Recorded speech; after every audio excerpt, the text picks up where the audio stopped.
Our next speaker is Sandy Weiner. The most difficult decision of my life. The most difficult decision of my life, Sandy Weiner.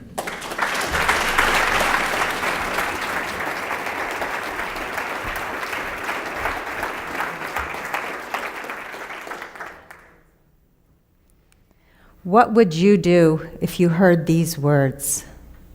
Your unborn child has a 50% chance of having a rare, genetic, fatal disease. Mr. Contest Chair, fellow Toastmasters, and welcome guests.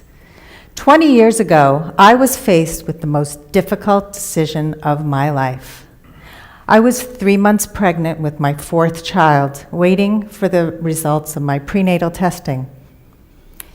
I carried a 1 in 4 chance of having a baby with Fanconi anemia, a rare genetic blood disease. My oldest son, Avi, had this disease.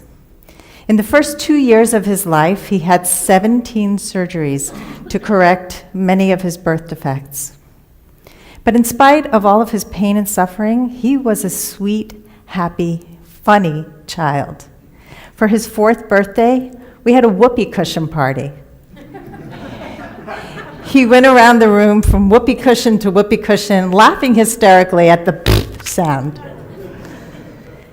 And then, at the tender age of 5, he tragically passed away from a brain tumor. Losing a child is one of the most devastating things any parent can experience. And yet I knew that had Avi survived, his future would have been bleak, filled with more pain and suffering, and ultimately bone marrow failure. I hated this disease, and I wasn't going to let it control my decision to grow my family. Nervously, I called the geneticist. Your test results are ambiguous, she said. 50% of your daughter's cells are growing well, but 50% are not. This has only happened 5 times in the history of this disease. 3 of those 5 cases ended up with unhealthy babies. The only way that you can know for certain is to have another test when you're 20 weeks pregnant, a blood test. The odds are against you, she said. I advise you to abort now and try again. It's your choice. She hung up. I was shaking. If I abort now, it would be a much simpler procedure, but I run the risk of aborting a healthy baby. If I abort later, I may have a healthy baby, but I also might have a painful, traumatic, late-term abortion. I had no idea what to do. What I needed was CPR. I wasn't having a heart attack. I'm referring to decision-making CPR. I needed to get calm, be patient, and be receptive to my inner wisdom. And so I calmed down. And I became more patient as I slowed down and got quiet with my thoughts. And then I was receptive to my inner voice. And it said, "You know the answer." I do? I do. I will call the 5 families who had the same ambiguous results I had. They would be able to help me with my decision. I spoke to all of the families and the 3 mothers who went through late-term abortions, and they said to me, "Abort now and try again." My doctor had told me, "Abort now and try again." Even my mother-in-law had said, "Abort now and try again." And so with a heavy heart, I scheduled an abortion for the following Monday. I woke up the next morning with a jolt. Did I make the right decision? My inner voice said, "You know the answer." I do? I do. I woke my husband up and I said, "We need to schedule another ultrasound and see this baby one more time.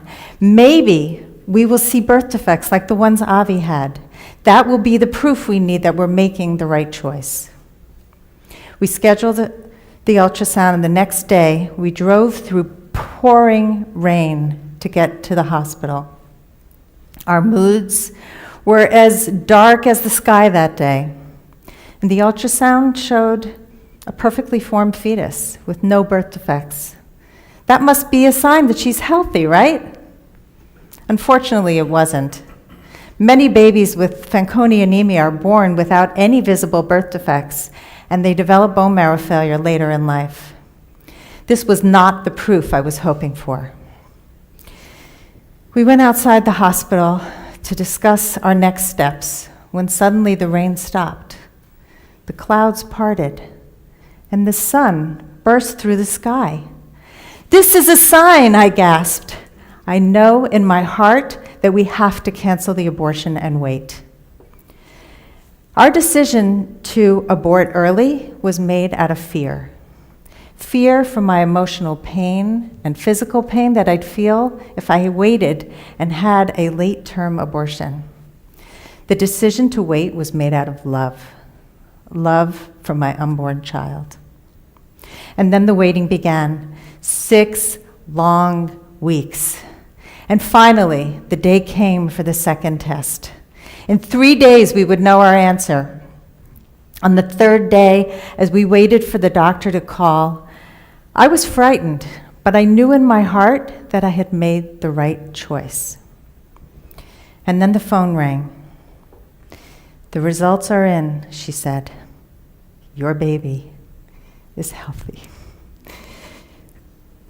We cried tears of joy.